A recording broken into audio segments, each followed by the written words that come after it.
What do you think the audience is going to find in you that is different from the other James Bonds? Me.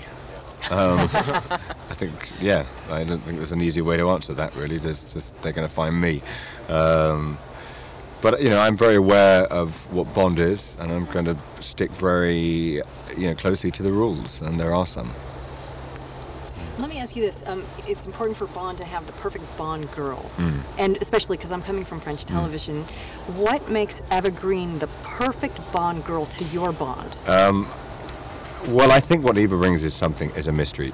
Is mystery she brings to it, and I think it's very important that we have someone that we look at and we don't understand immediately, because the character she's playing is very complex, and she has secrets and she has things going on in her life which are not immediately apparent, and Eva brings that immediately with just the way her demeanor. Okay, you had an accident, right, with your teeth? I have lots of accidents. Yes? Tell us about that. No, it's just, it's a very physical part to play, and you get bashed around, that's it. I come out with cuts and bruises every day, but, I kind of knocked a crown out and had it fixed back in. It's no big deal.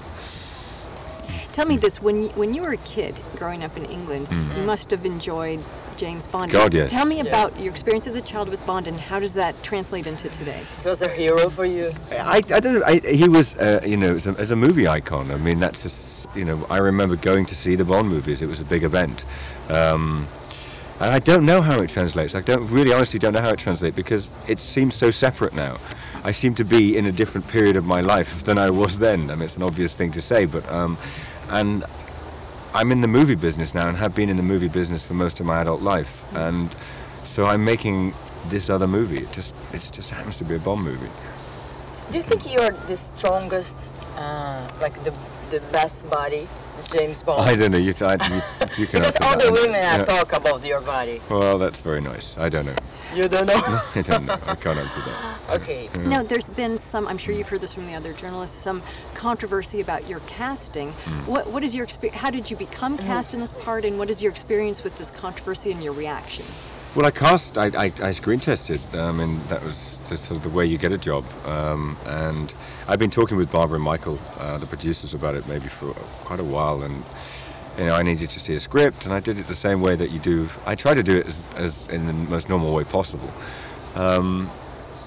And the answer to your second question, the controversy is, it's what it is. We'll see how it pans out and how the film, if the film's good, which I believe it's going to be. In fact, I think it's going to be fantastic. Then then the controversy will disappear, hopefully, or maybe there'll just be some more controversy, as the way it is. What was the controversy about? What's the big deal? I've been ignoring it, so you have to tell me. I don't know. I really have been trying to just focus on the job. So there's been lots going on, I know, but I've been just trying to keep my head down and get on with it. Are you enjoying to be James Bond, like the action movies? Do you like this kind of movies? I do. Or you see this as an opportunity? As an opportunity for what? For the career. No. I never look at things. I have a career. I've been yes, working. I know, but it's very important. I've been working very hard, yes, doing other things. We know. So it's kind of. But I just had one of those things. Life has these different paths, and suddenly someone presents me with this, and I have a choice. I either go, no, this is no good. I'm going to follow the path I've been following already, or I go down this route and see what happens. And it's scary and it's challenging, and it's all good things about life. How much choice do you have, you personally, to develop this Bond into your own Bond? Or you mentioned before there are rules. So could you tell us what the rules are, and what do you put into it? Well, there are rules in a Bond movie, but we have to have action sequences, and we have to have stunning, moments in the movie which wow the audience, and we have to have beautiful women, and we have to have great music. That's all in place. I've been allowed free rein to put myself and my own work into this part, but it's in the framework of Bond. He is Bond, and that's what I have to try and put across. But I'm trying to put it across in my way. It seems that we watched a little bit of his shoot today.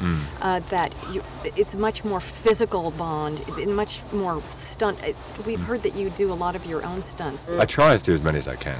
Tell us about the process of that. How hard is that with insurance and everything else? What do you? Well, like? I don't know. You have to talk to the insurance company about that. But I do as much as I possibly can. I mean, I just want to get. I enjoy it. I mean, the problem, you know, there aren't any problems. I do as much as I can. I do as much as I physically can. And then, you know, that we have just such a fantastic stunt team on this who are creating stuff that is just mind-blowing. And when it gets really, really dangerous, they take over. I mean, that's the way you make movies. Would you do something for us, like say, I'm Bond, James Bond? No, not in a million why years. Not because I haven't said it to anybody. Even on the shoot? No. Yet? Okay. No. Is it in the script? It is in the script. Okay.